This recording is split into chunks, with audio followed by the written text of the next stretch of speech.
Oke, bismillahirrahmanirrahim. Assalamualaikum warahmatullahi wabarakatuh. Selamat pagi, siang, ataupun sore, ataupun malam ya, bagi yang menonton video ini. Ya, alhamdulillahirrahmanirrahim. Allahumma sholli ala sayyidina Muhammad wa ala sayyidina Muhammad. Alhamdulillah ya, kita masih diberikan kesempatan, kesehatan untuk bisa belajar bersama. Saya pun masih belajar ya terkait dengan materi di Occupational Health Nursing. Baik, untuk materi kali ini yaitu tentang documenting and reporting di Occupational Health Nursing. Bersama saya Kurnia Nanda Pratama dari Departemen Perawatan Komunitas Fakultas Ilmu Kesehatan Universitas Jenderal Sudirman. Jadi teman-teman semua, dalam melakukan kegiatan Occupational Health Nursing, kita juga harus memperhatikan terkait dengan bagaimana caranya untuk memberikan pelayanan yang maksimal. Hal tersebut dapat terwujud ketika kita memiliki sebuah dokumentasi sebagai bukti ya, bahwa pelayanan terkait dengan Occupational Health Nursing ada pada rumah sakit tersebut. Sebelum kita mulai, kita harus paham terkait dengan berbagai istilah ya. Istilah-istilah ini, bahwa yang pertama ada istilahnya adalah dokumentasi. Dokumentasi adalah sebuah kegiatan yang sistematis, yaitu dalam melakukan pengumpulan, penyelidikan, pencarian, pemakaian, penyediaan dokumen. Hal ini justru memiliki tujuan, yaitu untuk mendapatkan sebuah keterangan ataupun pengetahuan, bukti, serta dapat menyebarkan ya hal tersebut pada pihak yang membutuhkan. Nah, dokumen itu ada banyak tipenya. Pada kali ini kita melihat adalah dokumen pengkajian perawatan. Ada istilah ini ya. Sering mungkin bagi teman-teman perawat atau calon perawat ya, terdapat dokumentasi pengkajian perawatan yang nantinya akan digunakan sebagai dasar dalam menentukan masalah perawatan yang ingin diangkat. Dan kemudian ada istilah lagi yang perlu teman-teman ketahui, yaitu adalah HIRADC ya. Apa itu? Hazard Identification, Risiko Assessment and Determining Control. Yang ini adalah sebuah metode untuk mengidentifikasi terjadinya risiko munculnya kecelakaan dalam kesehatan kerja ya, atau SMK3. Kemudian ada istilah lagi, yaitu kecelakaan. Kecelakaan ya pasti jelas ya, kejadian yang tidak diinginkan, tidak direncanakan, dan dapat menyebabkan kondisi yang kurang baik sampai dengan kematian. Itulah kecelakaan. Dan ada lagi istilah adalah First AED atau P3K, di mana istilah ini adalah sebuah istilah, yaitu kondisi kecelakaan yang mengakibatkan luka yang hanya membutuhkan perawatan P3K dan masih dapat kembali untuk kegiatan bekerja. Nah, adapun istilah-istilah lain ya, ini ada istilah kecelakaan akibat kerja ya. Kemudian ada medical treatment injury (MTA) ya. Ada lost time injury (LTA) ya. Nah, ini juga perlu teman-teman pahami ketika belajar mengenai dokumentasi dan pelaporan. Nah, kecelakaan akibat kerja itu sendiri yaitu kondisi di mana tadi ya, suatu hal yang tidak diinginkan terjadi, yang menyebabkan bisa menimbulkan masalah kesehatan atau sampai dengan kematian ya. Dan ini bisa terjadi saat melakukan kegiatan dalam bekerja ya. Dan mungkin saat sedang melakukan tugas ya di tempat si pekerja bekerja. Kemudian ada MTA tadi ya.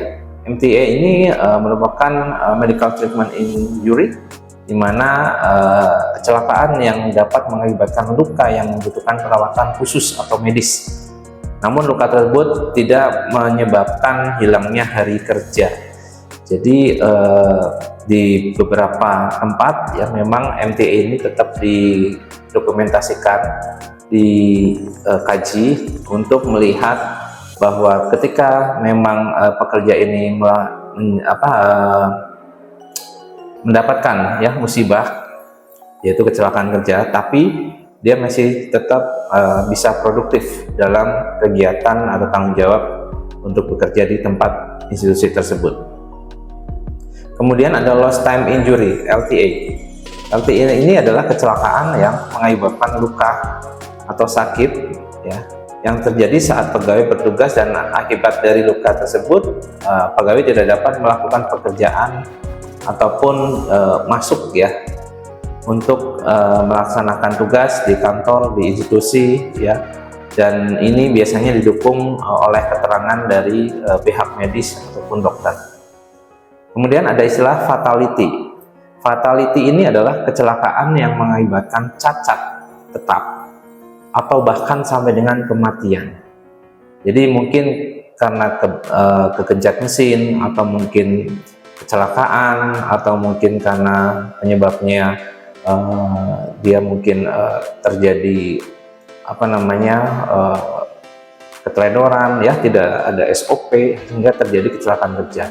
Dan dampak dari hal tersebut tidak hanya mengakibatkan sakit ya, tapi bisa saja mengakibatkan terputusnya bagian tubuh atau jaringan yang ada di tubuh si pekerja tersebut, sehingga membuat cacat ya seumur hidup, bahkan kematian. Oke, berikutnya adalah ada investigasi. Investigasi yaitu tim ya, investigasi itu adalah kegiatan di mana suatu kondisi ya yang harus dinilai. Sorry, ini ada typo. Yang dinilai untuk mendapatkan sebuah pembenaran atau bukti ya dalam menyelesaikan masalah kecelakaan kerja yang terjadi. Kemudian ada istilah lagi adalah saksi, ada istilah lagi korban ya. Nah, ini semua komponen yang memang diperlukan dalam upaya melakukan dokumentasi sekaligus pelaporan dalam kejadian kecelakaan yang disebabkan akibat kerja ya atau saat bekerja.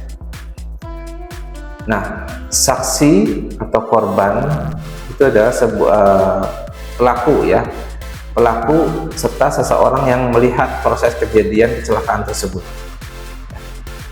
Nah, ini adalah objeknya ya. Kemudian ada istilah PAK. PAK adalah penyakit akibat kerja. Jadi semua masalah kesehatan yaitu disease, tapi yang disebabkan karena bekerja. Misal dia karena masalah asap kendaraan ya, asap pabrik, asap mesin, sehingga menyebabkan muncul ya masalah infeksi saluran pernapasan atas ya, ISPA. Kemudian mungkin karena sering ya terpapar oleh zat-zat kimia radioaktif, sehingga dia bisa terjadi masalah peningkatan ya perkembangan sel-sel yang tidak baik di dalam tubuh ya, yang dapat mengakibatkan kanker atau yang lainnya. Itulah penyakit akibat kerja. Jadi penyakit yang muncul karena proses dia bekerja yang akhirnya mendapatkan dampak negatif tersebut. Nah, mengapa harus ada dokumentasi dan pelaporan dalam kejadian kecelakaan kerja? Kenapa? Ya, karena kita harus bisa memastikan bahwa setiap kejadian kecelakaan yang terjadi itu sudah atau telah dilaporkan, dan segala akibat dari kecelakaan dapat ditangani serta penyebab kecelakaan dapat diketahui untuk tindakan pencegahan agar tidak terjadi kembali kecelakaan kerja tersebut. Di mana kegiatan ini biasanya terdiri dari penyelidikan kecelakaan, kemudian ada pelaporan kecelakaan, dan ada tindakan penanganannya. Oke, kita lihat sebuah industri, ya, itu pasti ada namanya pekerja. Nah, pekerja ini dapat terjadi masalah kesehatan ketika ada faktor yang menimbulkan bahaya di industri tersebut. Ya. Nah, kemudian dari pekerja, karena faktor bahaya ini, ya, akhirnya bisa berdampak pada kondisi kesehatan tenaga kerja tersebut. Ya, efeknya bila ada mesin yang tidak sesuai, tidak layak, ya, bisa saja terjadi kecelakaan kerja. Bisa saja terjadi ketika mungkin tidak ada SOP atau tidak melaksanakan SOP atau tidak melakukan penggunaan, ya, APD yang baik, gitu ya, yang sesuai, bisa mengakibatkan namanya penyakit akibat kerja, terpapar, tertular, ya, kemudian bisa saja muncul secara tiba-tiba padahal sudah terjadi, ya, paparan itu secara terus-menerus. Sehingga dari semua hal ini bisa berpengaruh terhadap produktivitas si pekerja itu sendiri dalam bekerja, ya, ataupun terkait dengan produktivitas dari industri, dari kegiatan pekerjaan yang ada di institusi tersebut, khususnya rumah sakit, ya. Apabila rumah sakit, ya, mungkin ketika nanti perawatnya sakit, ya, dokternya banyak yang kurang sehat, ya, seperti saat kemarin kondisi pandemi kemarin, ya, banyak yang gugur dari tenaga kesehatan, sehingga masalah lain akan muncul, ya, dan produktivitas kerja di rumah sakit tersebut akan semakin menurun karena SDM-nya pun berkurang, ya, sehingga tidak bisa memenuhi target untuk kelayakan, ya, dalam kesehatan kerja.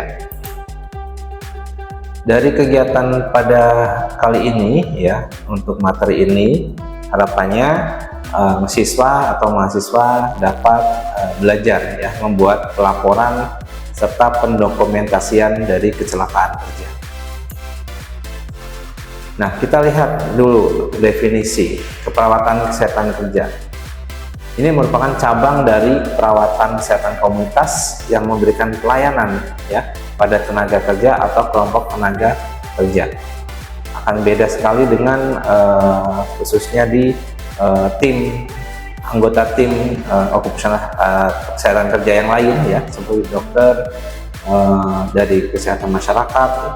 Nah, kalau occupational health nursing ini memang spesifik untuk perawat, ya, profesi perawat, di mana dia adalah seorang tenaga profesional, ya. Kemudian ada fokus pelayanannya untuk occupational health nursing ini, tambahan saja, teman-teman.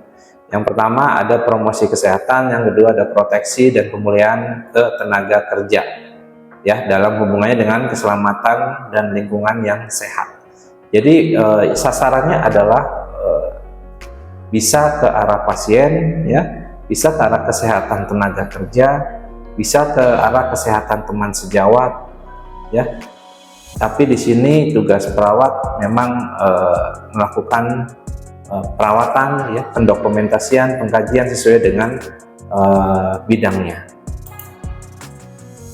Kita lihat prinsip dari kesehatan kerja, yaitu penyerasian, ya.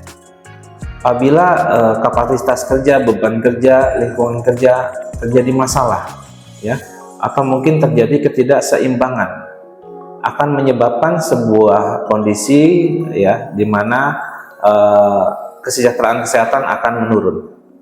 Contoh, ketika kapasitas kerja, ya, kita bisa melihat apa saja yang bisa kita dapatkan datanya, yaitu terkait dengan status kesehatan gizi, ya, kemudian seks atau jenis kelamin, ya, umur, kemudian keterampilan, itu kapasitas kerja. Kemudian ada beban kerja. Beban kerja bisa ada beban fisik, beban mental. Nah, ini bisa terjadi pada tenaga kerja ketika jam kerjanya terlalu overload, lemburnya panjang, kemudian mungkin diberikan tekanan yang berat ya oleh pimpinan, sehingga dia mendapatkan pleasure, mengakibatkan psikologisnya terganggu. Nah, ini masuk ke dalam beban mental. Kemudian ada juga lingkungan kerja. Lingkungan kerja yang bisa menyebabkan kondisi kesehatan pekerja kurang baik menjadi menurun, antara lain seperti bising, panas, ya, ada getaran, radiasi, kemudian ada debu uap, ya, larutan, kemudian ada dari bakteri, virus. Nah, itulah lingkungan kerja yang bisa berdampak terhadap kesehatan kerja si pekerja itu sendiri. Oke, kita lihat pekerja, harapannya untuk sehat itu 85%, sakit 15%. Nah, sehat ini harapannya terjadi pada kondisi yang bisa ya meningkatkan produktivitas dari institusi tersebut ya melalui pekerjanya yang sehat. Harapannya lebih banyak pekerja yang sehat daripada yang sakit. Ya, contohnya gini, sehat 85% dengan cara untuk menjaga nilai tersebut, ada penyelesaian, ada kegiatan promosi, ada kegiatan pencegahan ya, agar kesehatan kerja bisa berjalan dengan baik. Salah satu contohnya ada di sini kita lihat kegiatan melakukan ya positioning yang baik atau secara ergonomi, kemudian perilaku hidup yang baik di tempat kerja yang sehat. Ya, biasanya banyak yang rokok ya, kemudian perilaku tidak menggunakan APD, perilaku acuh terhadap paparan tadi ya, bahaya dari lingkungan dan sekitarnya. Kemudian perilaku yang negatif ya, itu sebisa mungkin dihindari. Kemudian lingkungan juga bisa berdampak ya untuk meningkatkan kesehatan. Apabila pekerjanya bekerja di tempat yang nyaman, lingkungannya mendukung ya, baik sosial, baik fisik ya, itu dapat membuat si pekerja menjadi lebih nyaman dalam bekerja. Kemudian ada safety, keamanan. Ya, safety keamanan ini bisa terjadi dua hal, unsafe dan action dan unsafe condition. Ya, unsafe action harapannya itu ada 80% yang terwujud, unsafe condition bisa harapannya 20%. Ya. Oke, kemudian ada sakit. Nah, sakit malah target untuk occupational health ini bisa sampai ke zero accident. 0 ya, tapi memang tidak akan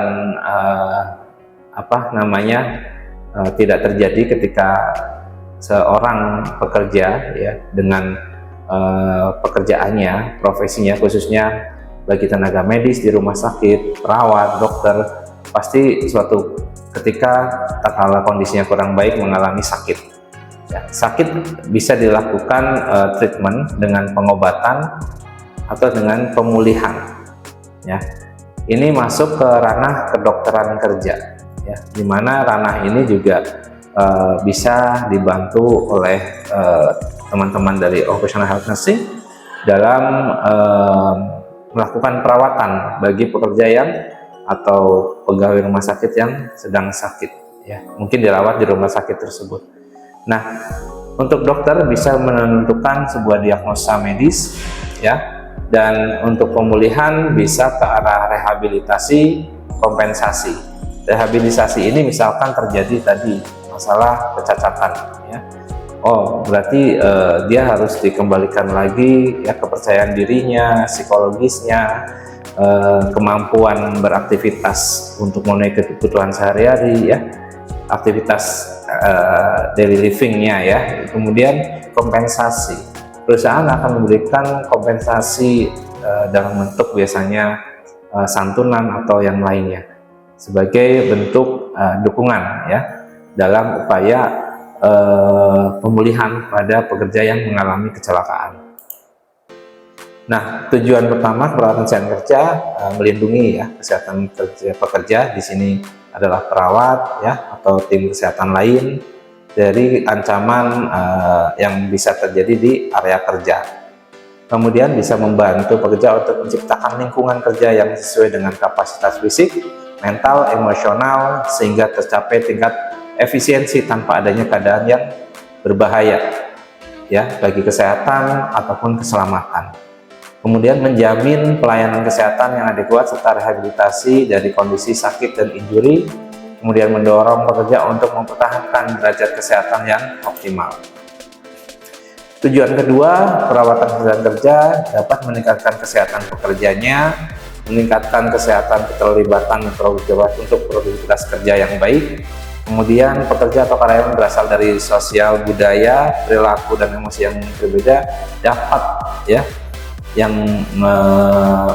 menjadikan faktor risiko terjadi gangguan kesehatan. Kemudian ada promosi ya. Di sini prevensi, proteksi dan rehabilitasi kesehatan itu penting dan perlu untuk dilakukan. Kemudian kita lihat masalah kesehatan kerja yang menurunkan produktivitas kerja apa saja.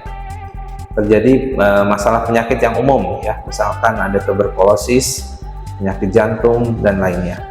Kemudian penyakit yang timbul akibat kerja bisa misalkan pneumonia ya, dermatosis ya, atau mungkin terjadi masalah dermatitis juga ya, atau penyakit menular yang lain juga bisa ya, atau terjadi paparan zat kimia yang menyebabkan mungkin area tubuh jadi melepuh ya atau karena panas dan sebagainya. Kemudian keadaan gizi pekerja yang kurang baik ini juga jadi faktor untuk menurunkan produktivitas kerja bagi pekerja ya, karena gizi itu penting. Ketika orang bekerja membutuhkan nutrisi yang baik, asupan makanan yang cukup ya, sehingga energinya bisa memenuhi dalam melakukan aktivitas pekerjaan yang sedang dilakukan. Kemudian lingkungan kerja yang kurang menunjang itu meningkatkan produktivitas, misalnya suhu, ya, kelembaban, ventilasi, penerangan.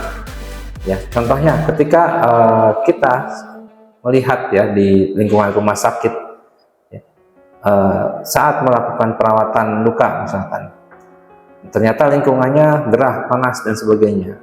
Sedangkan perawat harus telaten ya, membersihkan, memberikan intervensi lain ya, kemudian mengganti balutan atau mungkin dengan positioning yang mungkin karena jarak antar pasien dekat ya di kelas 3. Nah, itu ketika suhu ya yang ada di lingkungan tersebut kurang nyaman, terus pengap ya, itu tidak hanya berpengaruh untuk pasien saja, tapi perawatnya, tenaga kesehatannya juga bisa berdampak ya terkait dengan kondisi yang terjadi pada tempat tersebut ya, misalkan tadi ya kurangnya ventilasi, pencahayaan dan sebagainya, bisa terjadi kesalahan kerja, akhirnya muncul dampak produktivitas kerja yang menurun karena tidak maksimal, salah ambil alat karena gelap dan sebagainya. Kemudian kesejahteraan tenaga kerja yang kurang memadai. Nah, ini juga menjadi faktor yang penting juga ya dalam penurunan kinerja ya, produktivitas kerja bagi pekerja. Dituntut untuk bekerja maksimal, dituntut untuk memberikan report yang maksimal, tapi setelah itu dengan diberikan gaji yang standar minimal atau mungkin di bawah minimal. Nah, itu tidak menjadikan semangat ya, motivasi untuk pekerja melakukan pekerjaannya dengan maksimal. Biasanya udahlah secukupnya aja, karena ketika nanti maksimal atau tidak ya gaji tetap segitu, pendapatan tetap segitu. Nah, itu juga akan menyebabkan ya faktor untuk penurunan produktivitas dalam bekerja. Kemudian fasilitas kesehatan perusahaan masih kurang ya, mungkin kotak P3K nggak ada mungkin, tapi kalau di rumah sakit jelas ini tidak ya, pasti banyak berbagai fasilitas khususnya kesehatan untuk menunjang uh, uh, peningkatan ya kesejahteraan pada pekerja, terutama health worker yang ada di rumah sakit. Ini faktor yang berpengaruh dengan K3 secara umum, beban kerja tadi ya, kapasitas kerja dengan. Oke, lanjut aja. Nah, ini standar perawatan kesehatan kerja menurut AOHN ya.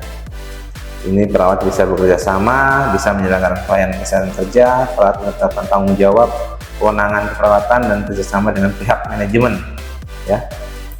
Nah, ini pengantar. Nah, kita lihat ya, ini ada contoh kecelakaan akibat kerja. Itu kondisi kecelakaan yang berkaitan dengan atau berhubungan dengan masalah kerja ya.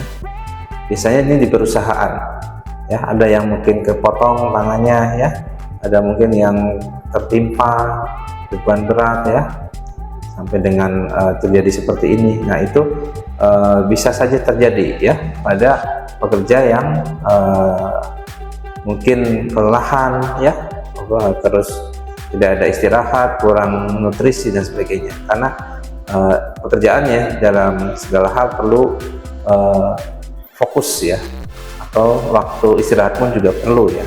Nah, jika tidak direncanakan dengan baik atau diabaikan, hal tersebut bisa mengakibatkan kecelakaan kerja itu bisa terjadi. Nah, kita lihat tugas perawat occupational health nursing ya dalam dokumentasi dan pelaporan. Pertama, bisa melakukan pemeriksaan fisik pekerja termasuk pre-placement test ya, dimana tujuannya untuk melihat kondisi pekerja, apakah dalam kondisi kesehatannya memenuhi syarat ya untuk melakukan aktivitas bekerja pada saat tersebut ya, atau waktu tersebut.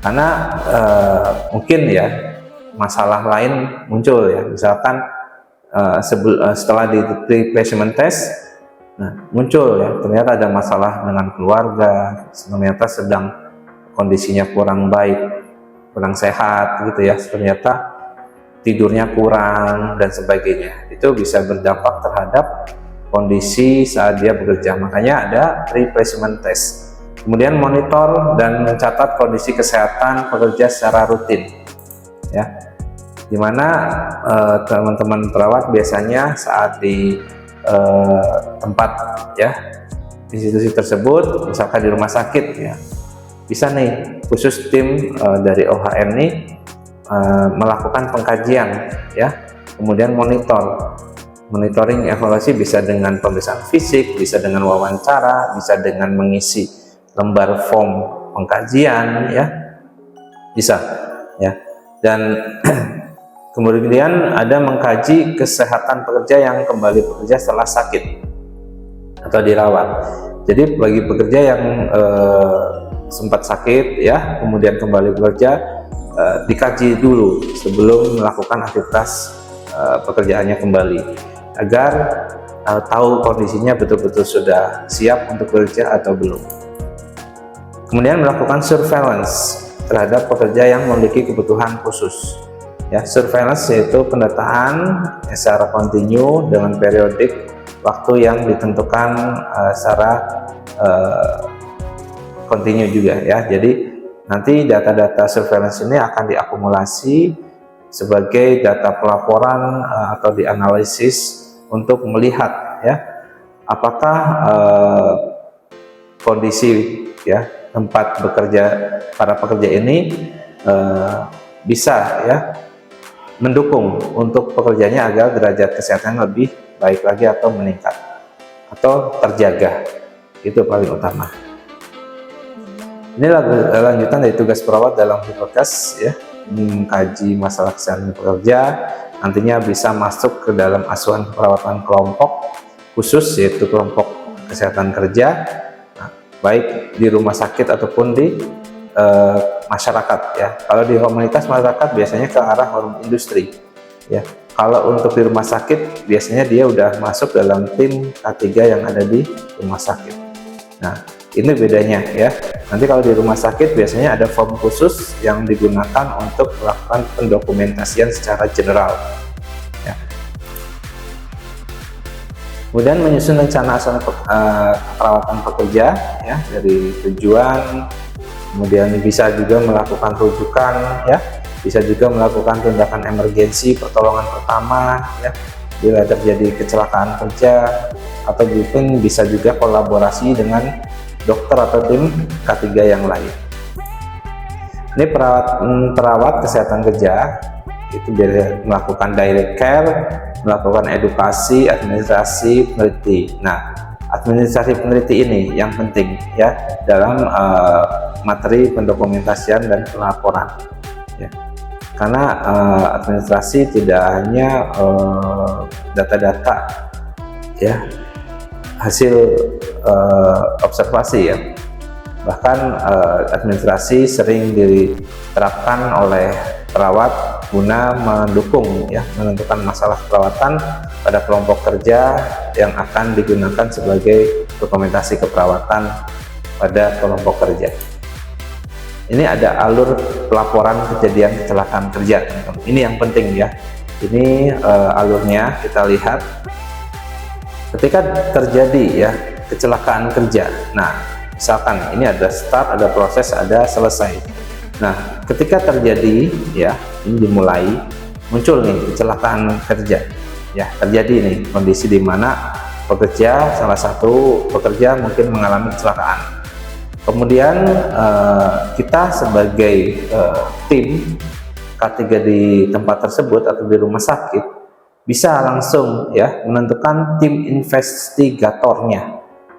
Investigator itu yang datang pertama ke tempat kejadian di mana kecelakaan kerja itu terjadi ya, mungkin di bangsal, mungkin di area sekitar rumah sakit, di halaman, di belakang dan sebagainya. Itu investigator biasanya lebih dari satu atau dua, lebih dari 2 orang, biasanya 3 atau 4 atau 5 datang.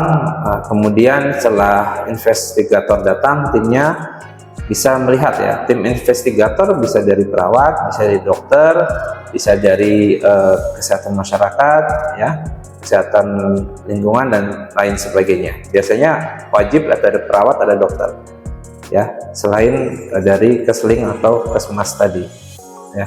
Nah, setelah datang ke tempat kejadian, dilihat apakah masalah kecelakaan kerja tersebut terjadi fatality. Jadi ya, fatality itu bisa ya, mengakibatkan kecacatan ataupun sampai dengan kematian ya. Jika iya, kemudian dilanjutkan untuk membuat laporan awal kecelakaan kerja yang akan dilanjutkan ke manajemen atau bagian terkait. Nah ya, kemudian jika tidak, nah ternyata tidak terjadi nih ke arah kecacatan atau patah tulang atau hancur tangannya, kakinya, atau mungkin sampai dengan meninggal gitu ya. Kalau sampai terjadi tersebut, ke arahnya sini. Kalau tidak, biasanya ke arah ke bawah ya, MTC ya. MTC ini adalah medical treatment case ya, dimana tadi ya istilah yang di slide awal tadi, kita tahu bahwa medical treatment test ini yaitu dilakukan terapi secara medis guna memberikan penyembuhan ya, pemulihan kepada pekerja yang mengalami kecelakaan kerja, dan ini bisa rawat jalan. Dari MTC ini bisa langsung membuat laporan juga ya, laporan awal untuk kecelakaan kerja ke bagian manajemen dan pihak atau bagian yang terkait ya. Nah, dari MTC ini juga bisa langsung membuat laporan NEMIS ya. NEMIS itu atau P3K ini berarti kondisi di mana terjadi kecelakaan namun masih bisa ditangani, misalkan dengan berikan salep ya, dia lebam, atau mungkin kesayat kecil ya, sehingga diberikan alkohol, dibalut kecil, dan masih bisa beraktivitas bekerja seperti sebelumnya ya, sebelum terjadi kecelakaan. Nah, jadi ada NEMIS atau P3, ada kondisi di mana itu ringan, sedang, berat ya, bahkan sampai kematian. Kalau kematian dia sudah langsung ke laporan awal ya, kemudian melakukan investigasi ulang, memastikan ya bersama tim membuat rekomendasi tindakan perbaikan ya seperti ini. Kemudian ketika tim membuat rekomendasi tindakan perbaikan, apabila disetujui oleh mungkin tim dari K3 di rumah sakit tersebut ya, maka bisa dilanjutkan ya. Ini dari MTC bisa langsung ke membuat laporan ya emisnya, karena ini ringan. Tapi kalau yang dari fatality, ini perlu dilakukan investigasi ulang ya, bisa langsung tim membuat rekomendasi tindakan perbaikan ya. Apabila disetujui ya misalkan, nah maka dia bisa langsung membuat laporan kecelakaan kerja dan investigasi ke manajemen atau bagian terkait. Apabila perlu dilakukan peninjauan ulang, maka biasanya belum disetujui nih, dia akan kembali lagi untuk merekomendasikan ya apa tindakan-tindakan yang bisa dilakukan untuk memberikan perbaikan, baik itu untuk fasilitas, baik untuk SOP, baik untuk kondisi kesehatan pekerja dan lain sebagainya. Jika sudah, berarti bisa masuk untuk laporan kecelakaan kerja dan investigasi ke manajemen bagian terkait. Kemudian bisa dilanjutkan dengan tindakan perbaikan atau follow up ya. Follow up ini bisa dilakukan long term ya maksudnya, dan short term, jangka panjang dan jangka pendek. Nah, ini untuk perbaikan, dan perbaikan ini sering ya terjadi kondisi di mana tidak ada progres, makanya harus di follow up lagi ya, apa yang perlu dibenerin, apa yang perlu disesuaikan ya, apa yang perlu diinovasikan. Nah itu untuk mengurangi ya atau mencegah terjadinya kecelakaan yang berulang. Nah, setelah lakukan tindakan perbaikan, harapannya itu sembuh ya si pasien dengan ini. Nah, lanjut ke proses verifikasi tindakan perbaikan yang telah dilakukan. Ya, apa saja tadi yang sudah dilakukan? Ya, misalkan tadi ya sudah memberikan perawatan medis, ya sudah diamputasi, misalkan, atau sudah kembali bekerja lagi, gitu ya. Tuh, jika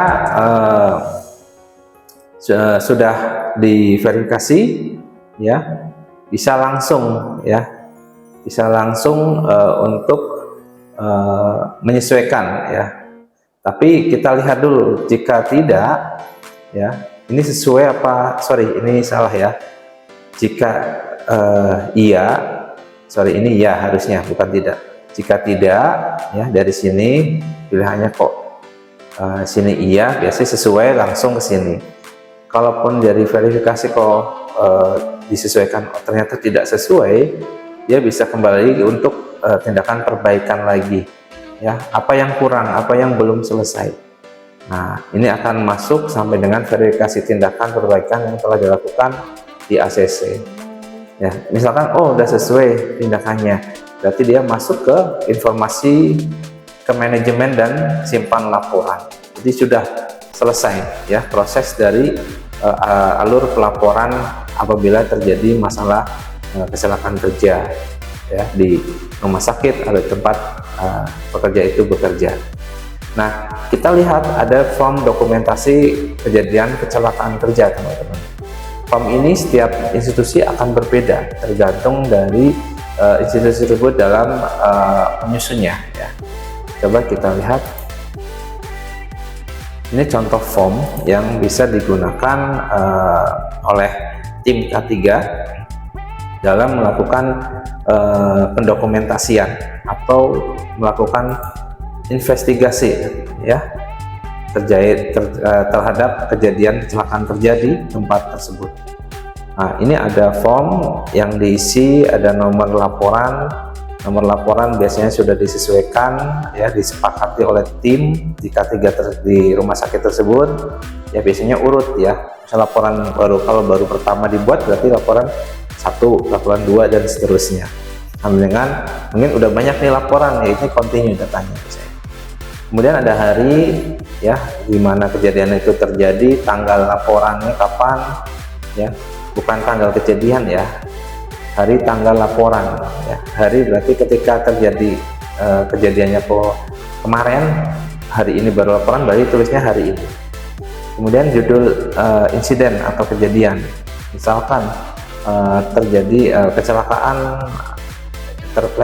terpleset dari tangga yang licin ya, terjadi fraktur misalkan apa nih, femur karena jatuh dari ketinggian, misalkan ada yang sedang ngecat di rumah sakit ya, kemudian harnessnya copot, jatuh, nah fraktur, itu bisa tergantung dari insiden yang dialami. Kemudian tempat insiden, nah ini bisa diisikan baik di ruangan bangsal atau mungkin ruang tindakan atau ruang kamar bedah atau ruang operasi ataupun di wilayah lingkungan rumah sakit itu. Kemudian tanggal terjadinya insiden, nah ini beda ya, tadi laporan, ini tanggal terjadinya insiden. Nah tanggal terjadinya insiden berarti kejadian itu terjadi kapan, nah itu yang perlu dilaporkan. Kemudian ada waktu kejadian ya, waktunya kapan, jam berapa ya, tanggal berapa, ini juga penting untuk dituliskan. Kemudian ada pelapor, nah pelapor ini bisa dari saksi ya, bisa dari si korban itu sendiri ya, dituliskan namanya siapa. Kemudian tim investigasinya, investigatornya siapa aja, ada misalkan ada perawat, dokter atau tim kesehatan yang lainnya ya, yang menjadi investigator untuk melakukan investigasi ya, ditulis namanya semua. Kemudian kita lihat di bawahnya ada status kepegawaian yang menjadi korban, yang terjadi kecelakaan kerja itu, dia merupakan karyawan apa non karyawan. Nah di rumah sakit kan karyawan ya termasuknya semua komponen yang ada di rumah sakit ya, yang bekerja di situ. Sedangkan non karyawan mungkin ya pengunjung, keluarga pasien gitu ya, ataupun pasien itu sendiri. Nah kemudian tingkat potensi keparahan atau kerugian itu bisa ringan, serius ya, fatality tadi sampai terjadi cacat atau sampai dengan kematian. Tinggal di checklist aja. Kemudian jenis insiden ya, insiden kerja, sakit atau karena penyakit kerja, sebutkan misalkan ya, apa, TBC, pneumonia atau apa gitu ya. Insidennya karena apa nih? Apakah karena terbentur, tergores, terpotong, tertusuk, terpukul ya, jatuh dari ketinggian, tergelincir, telat apa ya, penghisapan, penyerapan, sesak nafas, terpapar ya dari temperatur, tekanan udara, getaran, kemudian karena kebakaran, gempa bumi, dan mungkin ada tergigit hewan, ular misalkan ya, atau terjadi pohon tumbang ya, kejatuhan, itu bisa, tinggal di checklist. Nah ini bisa dikembangkan atau lainnya, dikasih keterangan, ini boleh. Kemudian ada insiden lalu lintas, ini juga bisa terjadi ya. Misalkan pekerja itu mau berangkat dari rumah ataupun pulang dari tempat bekerja, dari rumah sakit ke rumah. Misalkan masih pakai baju dinas atau masih dalam kegiatan dinas atau bekerja, dia mendapatkan surat tugas, misal ada yang terjadi ya, melakukan seseorang perawat sedang melakukan rujukan ke rumah sakit besar, ternyata di jalan terjadi insiden kecelakaan. Nah itu bisa masuk ke insiden lalu lintas, ini juga masuk dalam pelaporan dan pendokumentasian dalam occupational health nursing atau K3 di rumah sakit. Itu bisa misalkan tunggal ya, kemudian tabrakan mobil atau mobil menabrak orang atau nabrak pohon, atau mungkin ban yang meletus dan sebagainya, itu bisa. Nanti tambahkan keterangan boleh, melalui checklist. Kemudian tadi ya, hilang hari kerja, LTI, nah ya, tadi LTI dan LTI ya. Jadi LTI ini hilang hari kerja berapa nih? Ternyata dengan kondisi si pekerja yang mengalami kecelakaan kerja, dia nggak bisa melakukan aktivitas, misalkan harus dilakukan operasi, tindakan medis, sehingga harus perawatannya khusus Nah, makanya dia harus standby di ruang inap ya, untuk melakukan perawatan dalam proses penyembuhan ya. Misalkan gitu ya, berarti ada berapa hari dia kurang lebih dalam proses penyembuhan dan akan mengakibatkan hilangnya hari kerja. Karena ini akan berpengaruh, biasanya data ini diperlukan ya saat akreditasi. Saat tidak akreditasi di rumah sakit juga kadang diacukan ya. Ada yang menerapkan data ini ya dikaji, ada yang tidak. Nah, akan lebih baik ini tetap dilakukan kajian ya, agar lebih lengkap datanya. Kemudian bukan hilang hari kerja, jadi tetap masih bisa, misalkan dia kesleo ya, atau mungkin terjadi lecet kecil ya, tapi dia tidak harus melakukan perawatan khusus, tidak melakukan pembedahan, misalkan tidak dipasang orif atau oref ya, mungkin karena fraktur. Nah, dia bisa lanjut untuk bekerja, makanya dia dipilih di checklistnya bukan hilang hari kerja, jadi masih bisa produktif. Kemudian jenis kontak. Nah, jenis kontak ini bisa diisikan ya mungkin dengan terpapar dari masalah bahaya apa ya, kontak langsung atau tidak langsung dengan penyebab masalah kecelakaan kerja, atau mungkin efek ya yang terjadi akibat kondisi atau lingkungan tempat dia bekerja. Jadi jenis kontaknya langsung atau tidak langsung itu boleh. Ada paparan yang menyebabkan kecelakaan kerja. Kemudian deskripsi insiden itu bisa muncul di sini, apa, siapa, kapan, di mana, bagaimana, dinarasikan. Ya, misalkan deskripsi insiden ya, pada hari Rabu ya, tanggal 22 terjadi kecelakaan kerja yaitu tentang apa, dan yang terlibat sebagai saksi adalah ini, tim investigator adalah ini, korbannya adalah X misalkan. Kejadian terjadi di ruang VK atau di ruang bedah ya, atau di mana. Bagaimana kronologinya dijelaskan. Kemudian ada tambahan data lain ya, tidak hanya terjadi pada satu tenaga kerja atau perawat atau dokter, tapi ada pula tenaga medis lain yang terdampak dari kecelakaan kerja tersebut ya, karena sedang bersamaan dengan korban satu. Jadi ada korban satu, korban dua, itu boleh dinarasikan di sini. Kemudian di sini ada jumlah korban ya, ada yang tidak cedera berapa orang ya, luka-luka, ini untuk investigator ya, data investigasi awal biasanya diisinya di sini. Yang sakit meninggal dunia berapa. Kemudian nama-nama korban ya, ini dari nama siapa aja, warga rumah sakit atau non rumah sakit tadi ya, dari karyawan apa non karyawan gitu ya, keterangannya terjadi cedera, sakit, atau sampai dengan meninggal dunia. Kemudian akibat lainnya ya, kerugian material, kerusakan lingkungan, bagian tubuh yang terkena, lain-lain, ini bisa didetailkan di sini ya. Kerugian material ya, misalkan rusak mobil ambulan atau pagar yang ambruk atau dan sebagainya ya, atau mungkin misalkan hilangnya ya fasilitas di tempat tersebut ya, misalkan parkirnya karena remblong ketabrak, terus kena pasien yang sedang menunggu pendaftaran dan sebagainya, itu bisa aja terjadi.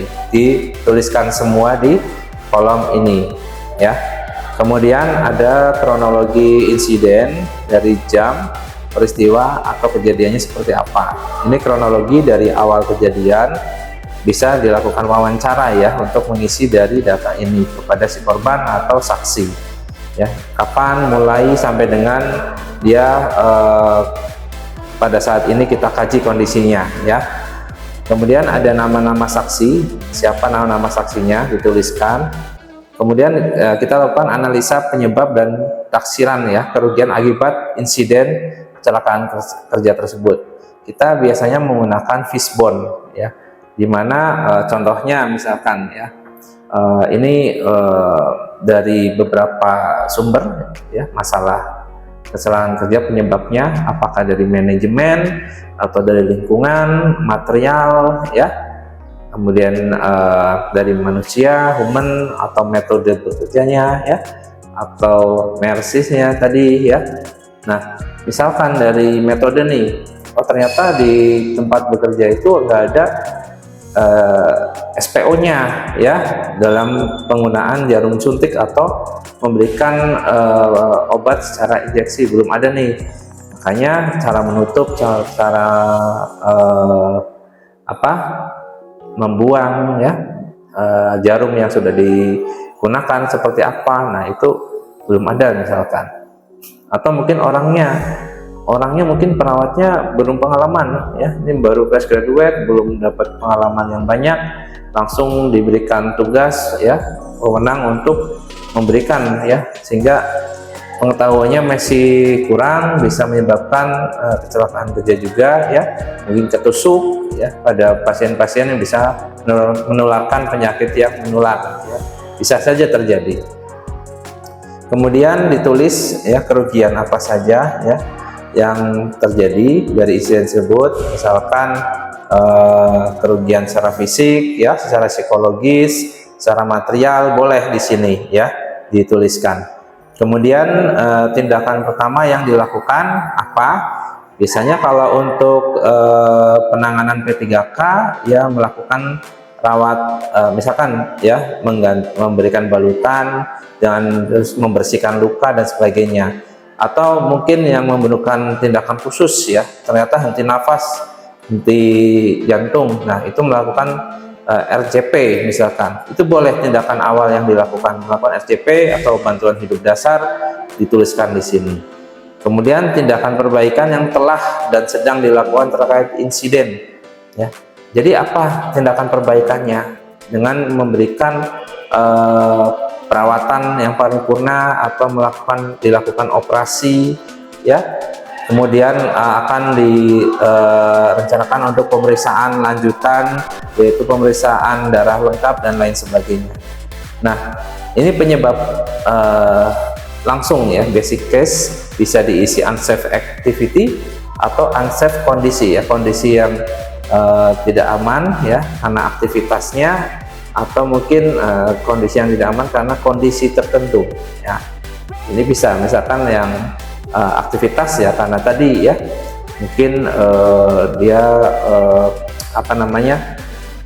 terlalu banyak ya pasiennya yang dipegang, kemudian aktivitasnya juga tidak hanya memberikan intervensi satu ya, banyak yang dia harus diberikan, lelah gitu ya.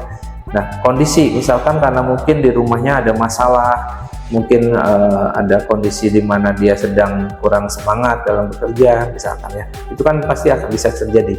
Nah, itu penyebab langsung. Kemudian ada lagi penyebab dasar, basic case.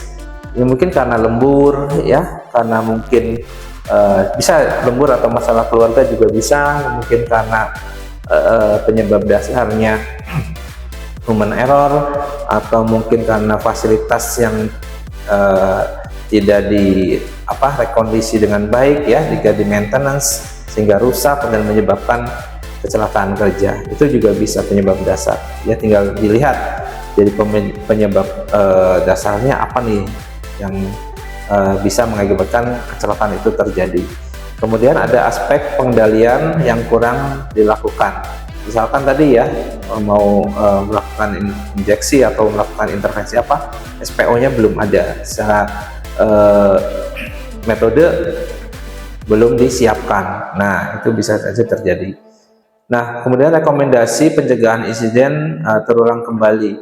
Bisa teman-teman memberikan rekomendasi ya untuk manajemen, untuk direktur, agar kondisi tadi yang sudah terjadi tidak terulang kembali dan bisa diminimalisir ya, dicegah dengan saran-saran yang ditulis oleh teman-teman di sini. Nah, misalkan kita lihat dari kejadian tadi, status HRADC-nya gimana ya, perlu diperbaiki atau tidak. Kalau perlu diperbaiki berarti diconteng ya, kalau tidak ya diconteng tidak. Kalau kejadian tadi ketika ada kecelakaan kerja pasti isinya adalah iya. Oke, kemudian sketsa tempat insiden ini bisa digambar ya. Mungkin ilustrasinya seperti apa, gambarnya ya, kejadiannya di mana ya, pakai menggunakan deskripsi singkat juga boleh ya, gambar juga boleh, di sini bisa diisi tersebut. Nah, kemudian ini ada keterangan ya, tanda tangan, nama terang ya, dibuat oleh siapa, investigatornya ya, kemudian tanda tangan diperiksa oleh siapa, koordinator, biasanya manajemen ketiganya, tanda tangan, dan kemudian disetujui oleh biasanya direktur ya. Kalau ini sudah semua berarti dokumentasi ini bisa disimpan sebagai bukti legalitas, bukti nyata terjadinya sebuah kecelakaan kerja di rumah sakit tersebut atau di tempat tersebut. Nah, inisial report juga penting ya teman-teman. Ini ditunjukkan ya, bisa menggunakan email, tanggal ya, diisi email, nanti tunjukkan ke siapa nih, misalkan ke perawatnya atau mungkin ke keluarga korban atau mungkin ke direktur, manajemen dan sebagainya. Kalau bisa ada lampiran email yang disertakan. Kemudian WA ya, misalkan contoh ditunjukkan ke tanda pertama nih, tanggal ini jam 9, ini harus ada.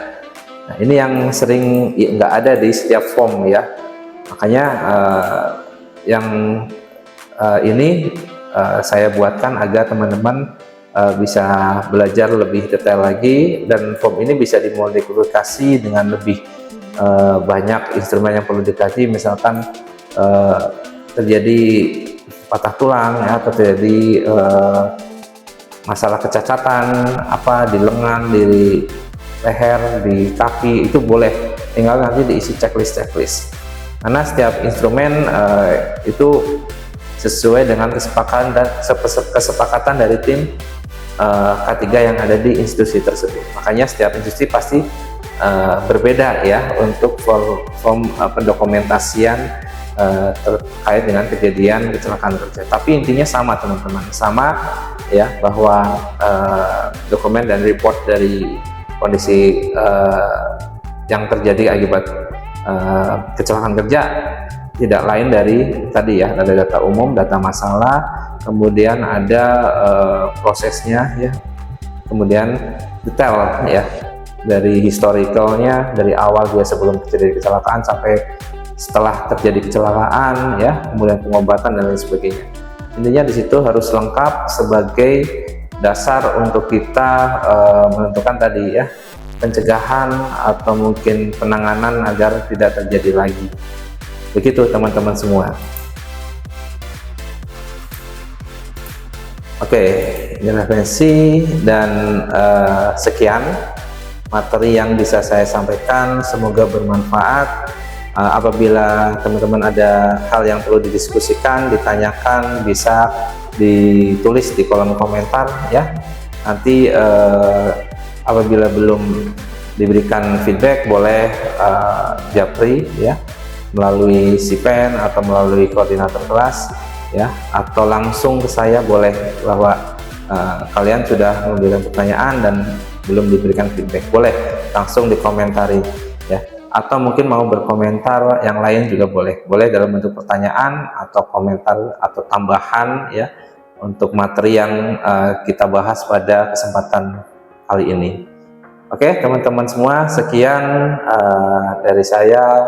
Semoga hidup kita penuh berkah. Terima kasih banyak. Wassalamualaikum warahmatullahi wabarakatuh. Sampai jumpa.